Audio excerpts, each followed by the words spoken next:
பார்த்தோமா? ஆமா. இங்க போய் பிளேன் செட் பண்ணிக்கலாம். செட் இது அப் பிளேன்.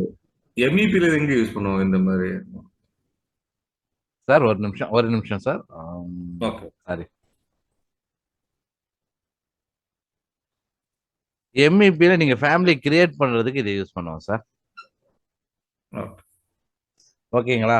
இப்போ பார்ப்போம். ம். நம்ம இப்போ எனக்கு ஒரு நம்ம பின்னாடி பார்த்தீங்கன்னா நம்ம வந்து ஒரு ரெக்டாங்குலர் டக்ட் எல்போ பார்ப்போம். ஓகே, அந்த மாதிரி கிரியேட் பண்றதுனா இதை வச்சு தான் நம்ம கிரியேட் பண்ணுவோம்.